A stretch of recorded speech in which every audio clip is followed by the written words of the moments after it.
So I have not been here as long as these folks, and I feel very fortunate to be part of this group. I'm a clinical psychologist and a professor in the Department of Psychiatry, and as part of my work, I see patients and I do research and I teach. And a lot of the patients I see that I'm doing psychotherapy on, I also started doing mindfulness-based therapies and recognizing the impact of the meditation and the mindfulness treatments that I was providing, and the positive impact on symptoms was wonderful. However, I kept hearing over and over again from my patients that they were experiencing other things. And so that's where I really began exploring and getting interested in what was actually happening. And I'll give you an example very quickly. I had a gentleman with very severe depression, an attorney, very bright, 52-year-old, had just been left by his wife, very bad alcoholic. He had tried so many times to stop drinking. He had tried so many times to stay on his treatment for depression, and he couldn't. And I worked with him to start practicing mindfulness meditation to help reduce the cravings for alcohol. It didn't work, but he kept trying, he kept meditating. And then one day he came to me and he said, "I'm not going to drink again." And I said, "Okay, sure, all right, that sounds good. Let's keep an eye on this." But I didn't believe him. And he has not had a drink to this day. I asked him what happened, and he had what we call a clairaudience experience while he was meditating. A voice of a woman came and said, beat him up. I mean, talk about a negative experience. This voice told him to quit it. What the hell was he doing? He was killing himself. And he said, it sounded like my mother. But I'm not sure if it was, but he said it resonated with him, and no one else heard it. It wasn't, a real person.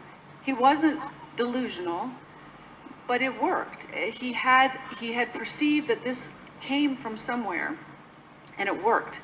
And I saw this over and over again in my patients with personality disorders when they would meditate, when they would get in touch with this thing, change the state of consciousness. And what I began to realize is that more and more of them were reporting what many of you will know as cities. These are actually to be expected sort of experiences that people have when they're practicing some of these what are now modern traditions, but come from ancient traditions where this was to be expected, that you would have extraordinary experiences, gifts, and powers. These are things like psychokinesis, where you might be able to influence the environment, physical environment, or what we might call psychic sort of abilities, where you might be able to predict something in the future or remember something that you couldn't possibly remember from the distant past. And so the research I am moving into now is really more methodically exploring this. And I'm building on research with my colleague, who John also knows, Cassie Veaton at the Noetic Sciences, and she's in California. They did a study that looked at just a survey of 1,100 people or so, and they were meditators who had done some significant meditating, and they asked them about these specific experiences. And it was absolutely astounding. They found over 50% endorsed experiencing some of these things, one or more. I missed that. This is selfish. What did you say, 50% more? 50% reported experiencing some of these cities, some of these extraordinary experiences, things like precognition. I mean, I don't know about you, but that is mind-blowing to me. And so they followed up with some additional research looking at this. Most of the people, 60%, were significantly impacted by this in a positive way, which again is pretty profound. So they didn't say, well, it's no big deal. It was very significant to them psychologically, emotionally, spiritually. So we're building on that research now and looking at, all the things we've talked about here, can we make this happen on purpose? And what will that look like? How many people will experience these things?